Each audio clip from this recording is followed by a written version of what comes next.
दरम्यान महाराष्ट्रातील दोन सर्वात महत्त्वाच्या शहरांना जोडणारा मुंबई पुणे द्रुतगती महामार्ग हा राज्याच्या अर्थव्यवस्थेचा आणि वाहतुकीचा कणा मानला जातो। या मार्गावरील खंडाळा घाटातील वळण, वाहतूक कोंडी आणि अपघातांचं प्रमाण कमी करण्यासाठी महाराष्ट्र सरकारनं मुंबई पुणे मिसिंग लिंक हा महत्त्वाकांक्षी प्रकल्प हाती घेतलाय। सुमारे 13 किलोमीटर लांबीच्या या प्रकल्पामध्ये अत्याधुनिक बोगदे, उंच पूल आणि डोंगरातून थेट मार्ग तयार करण्यात आलाय।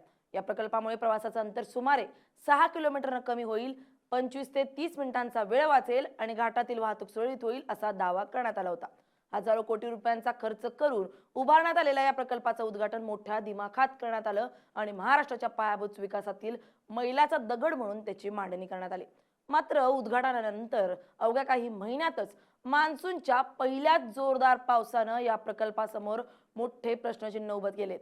मग मिसिंग लिंकचा एवढा गाजावाजा पाहूयात, पण पज्जा कसा उडालाय। नमस्कार, मी स्नेहल चौधरी, आपण पाहत आहात LS मराठी। मुसळधार पावसानंतर टनेल क्रमांक 2च्या बाहेर भूस्खलन झाल्यानं सुरक्षेच्या कारणास्तव मार्ग बंद करावा लागला आणि वाहतूक पुन्हा जुना लोणावळा मार्गावर वळवण्यात आली। परिणामी अनेक किलोमीटरपर्यंत वाहनांच्या रांगा लागल्या।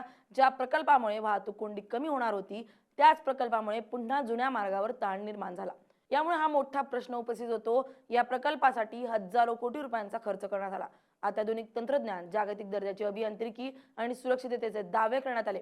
नागरिकांच्या करातून उभा राहिलेला हा पैसा विकासासाठी खर्च झाला अशी अपेक्षा होती। पण जर पहिल्याच मोठ्या पावसात भूस्खलन होऊन मार्ग बंद करावा लागत असेल, तर या प्रकल्पाच्या नियोजनावर, भूगर्भीय अभ्यासावर आणि सुरक्षा व्यवस्थेवर प्रश्न उपस्थित होणं स्वाभाविक आहे। उद्घाटनाचा सगळा दिमाखदार सोहळा, मोठमोठ्या घोषणा, विकासाची जाहिरात आणि भविष्यातील सुविधा यांचा गाजावाजा करण्यात आला। मात्र प्रत्यक्षात नैसर्गिक संकटाचा पहिलाच मोठा सामना करताना प्रकल्पाची कसोटी लागली आणि त्यातून अनेक प्रश्न निर्माण झाले। आज नागरिक विचारतायत की एवढा अवाढव्य खर्च, पण प्रत्यक्षात पहिल्या पावसात सगळ्या खर्चाचं आणि कामाचं पितळ उघडं पडलं का? जर प्रत्येक मुसळधार पावसानंतर मार्ग बंद करावा लागणार असेल, तर प्रवासाचा वेळ वाचवण्याचा आणि वाहतूक सुरळीत करण्याचा मूळ उद्देश कितपत साध्य होणार? त्यात या मिसिंग लिंकच्या भोंगळ कारभाराचा फटका कुठेतरी आता अधिवेशनाला बसताना दिसतोय आणि आजचं अधिवेशनाचं काम स्थगित करण्यात आलंय। त्यातच मुख्यमंत्र्यांनी जनतेला आवाहन केलंय की नागरिकांनी काळजी घ्या आणि घराबाहेर पडू नका। दुपारनंतर जोरात वारे वाहण्याची शक्यता आहे। सरकार आणि संबंधित यंत्रणांनी याबाबत सखोल चौकशी करून भूस्खलनाची नेमकी कारणं स्पष्ट करणं गरजेचं आहे। हा केवळ नैसर्गिक आपत्तीचा परिणाम होता की नियोजन, अंमलबजावणी किंवा संरक्षण व्यवस्थेमध्ये काही त्रुटी राहिल्या, याचं उत्तर जनतेला मिळायला हवं। कारण हा केवळ एका रस्त्याचा प्रश्न नाही, हा हजारो कोटी रुपयांच्या सार्वजनिक पैशाचा, प्रवाशांच्या सुरक्षेचा आणि विकासाच्या दाव्यांचा विश्वासार्हतेचा प्रश्न आहे।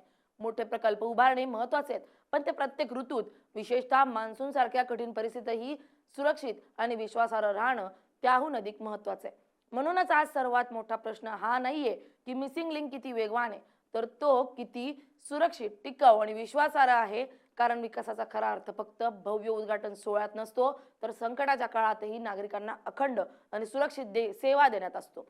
Bureau report, LS Marathi.